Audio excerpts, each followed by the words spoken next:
Hello guys, panibagong vlog na naman tayo guys. May sasakyan naman tayong i-trouble ngayon.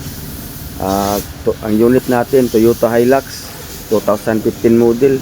Ito guys, yung trouble nito guys, brake ito guys. Pero ang brake guys, simple lang, pero pag mag-trouble mahirap talaga.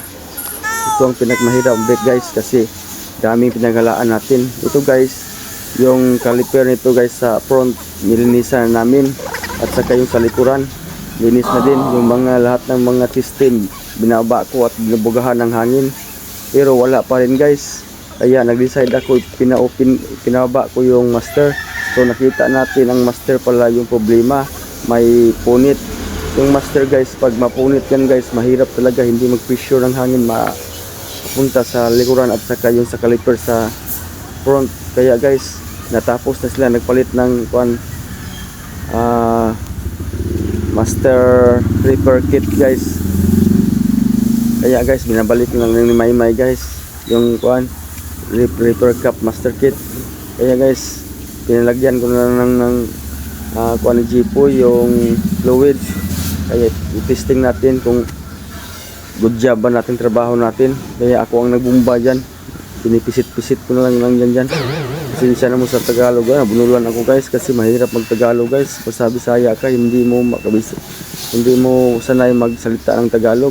So guys, pinilit ko talaga guys na mag-Tagalog guys, para makaintindi kayo. Dadag kaalaman ito guys sa may mga sasakyan. Kaya guys, so pinabumba ko lang, wala pa rin. Ayaw pa rin lumabas yung fluid. Kaya guys, nag-decide ako guys na binaba ko yung hydrovac. Baka hydrovac na lang hindi namin nagalaw, baka nandito ang sira. Kaya pinubuksan ko hydrovac, kasi tingnan ko kung may punit ba yung rubber sa loob.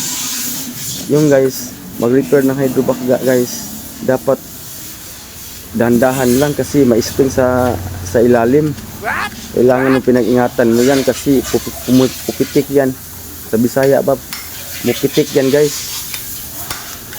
Yan guys, pinapalo yung mga lock sa gilid, parang mabuksan yan, kasi may lock yan sa gilid guys.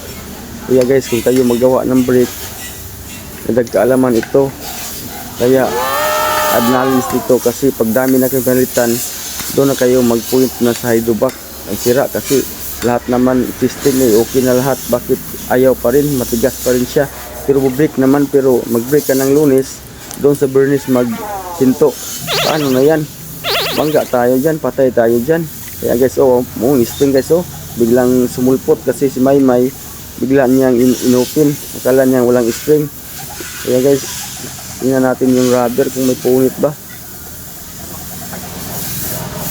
Okay naman yung guide niya guys, pero yung rubber tingnan natin. May lock yan guys sa harapan, doon sa master. Yan guys, yung rubber guys, pag mapunit yan guys, yan wala talagang pressure pag pumasok. Kaya guys, nilagyan namin ng yan guys, yung interior sapahan sa Bisaya pa. Mirapan to sa Quezon dito guys. Pasensya na kayo sa Tagalog ko, parang mabunulan ako talaga mag-Tagalog, kasi hindi ako sanay mag-Tagalog. Kayo na lang mag-intindi guys ha. Yan guys, yan ang rubber guys.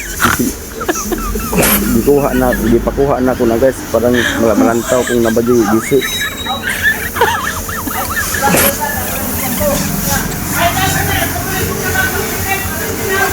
So wala man tayo nakita na gisi, goods na goods kayo dito tayo magkonsa guys, magsapa na lang sa shifter niya guys. Yung mo tulak dito sa master guys, dito talagang sapa guys, kaya kung singaw to ayun. So binalikan na Maymay guys, binagyan ko ng grasa. At tapos ang sekreto yan guys, pagbalik ko dyan, kasi na-desalign na yan, lagyan mo na ng gasket oil, para hindi talaga magsingaw siya yung rubber niya, yung parang anong pangalan yan, sa diaphragm yata yan sa kayo na lang mag-intindi guys kung alam yung pangalan nandyan, anong pangalan yan, kasi hindi ko alam yung anong pangalan yan. Yung parang rubber siya malaki, parang diaphragm.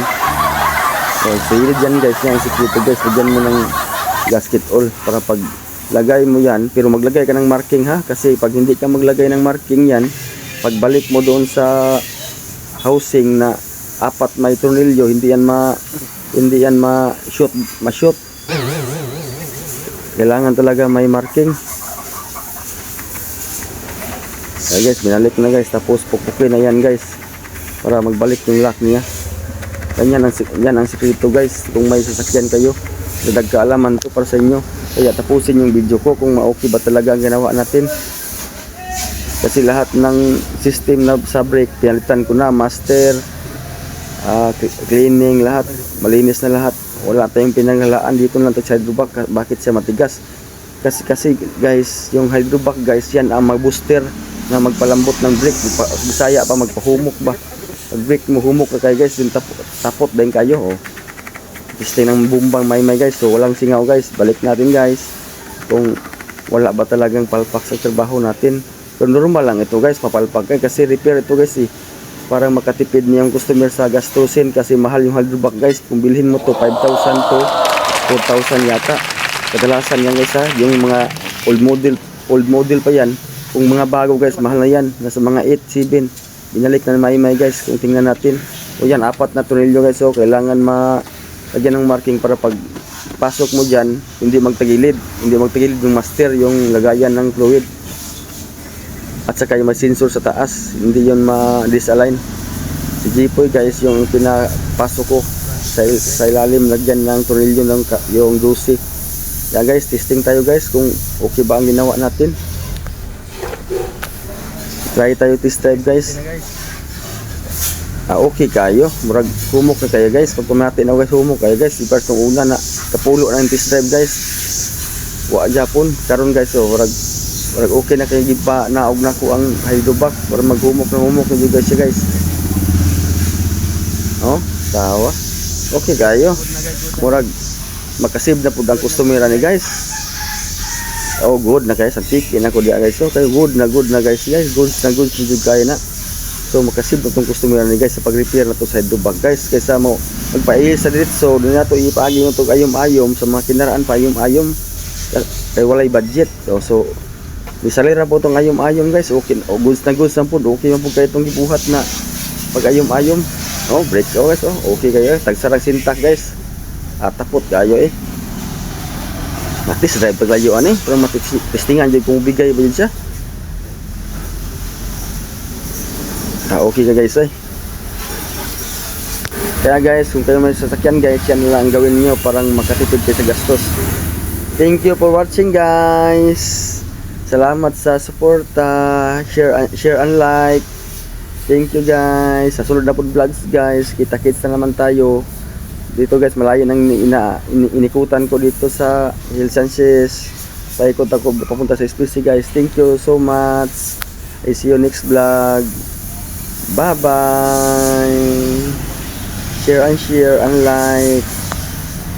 Tira ko ito batong vlog guys. Sa sunod na punta mag vlog guys, parang napamuya idea sa mga trouble sa sakyan para matestingan nyo na di mo mailad sa mekaniko. So lang tawa ako mga vlog guys, parang makita po nyo sa tikin ako guys, so na okay na dito itong trabaho. Di na ginawa guys. Thank you guys.